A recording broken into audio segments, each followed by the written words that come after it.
Shalom, good morning to all. పరమ తండ్రి సన్నిధిలో ఈ లేఖనాలతో మీరు మీ హృదయాలలో సంతోషంతో ఆనందంతో మీరు గంతులు వేస్తున్నారనుకుంటున్నాం.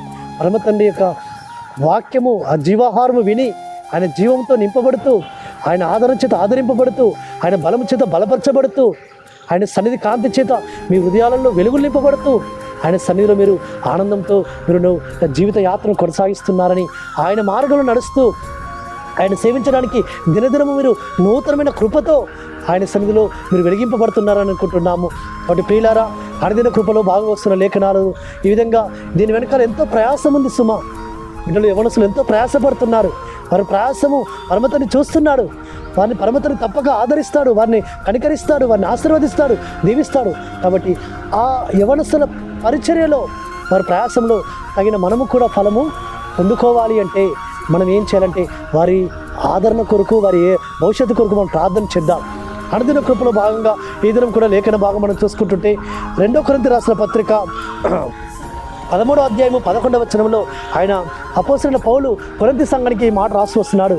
ప్రేమ సమాధానముల కర్త అయిన ఎలోహిం మీకు తోడైండును. అవును ప్రియులారా, మన సర్వోన్నతుడు ప్రేమాస్వరూపి, మన సర్వోన్నతుడు మన రక్షకుడిని ఆశ్రమించే సమాధానానికి కర్త.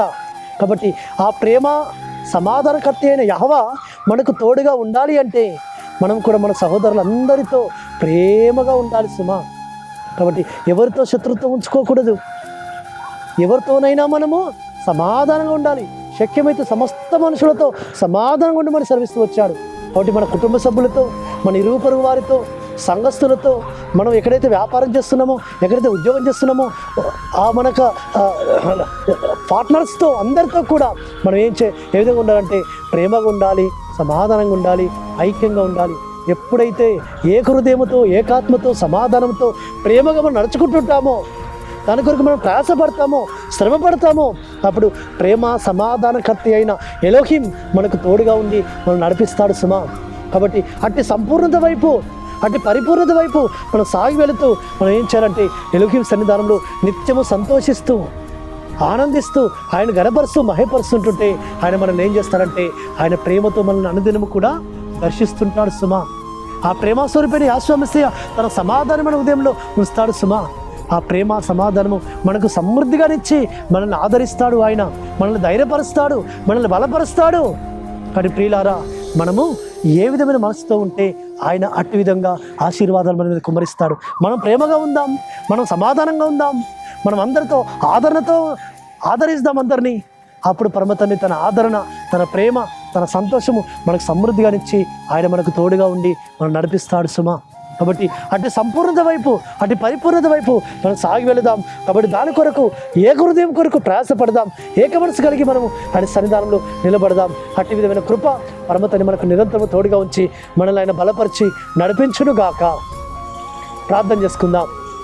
పరలోకమందున్న మా తండ్రి, సర్వోన్నత సర్వాధికారి జీవాధిపతి యెహోవానికి స్తోత్రములు. ప్రేమ సమాధానకర్త అయిన ఎలోహిమైన యెహోవా మీకు తోడుగా ఉండి మీరు బలపరచును, మీరు నడిపించునని అయ్యా నీ లేఖనాల్లో మీరు మాకు సెలవిచ్చినారు. విన్న వాక్యం హృదయాలు ఫలింపచేయండి. ఆ వాక్యానుసారమైన జీవితానికి సహాయం చేయమని, తద్వారా మీ చేత మేము నడిపించడానికి సహాయం చేయమని ప్రార్థిస్తూ యెహోవా నామమున స్తుతించి ప్రార్థించి వేడుకుంటున్నాము తండ్రి. ఆమేన్. మన సర్వోన్నతుడు సర్వాధికారి జీవాధిపతి అయిన యెహోవా కృప మనకు నిరంతరం తోడుగా ఉండి మనల్ని ఆయన బలపరిచి నడిపించును గాక. ఆమేన్.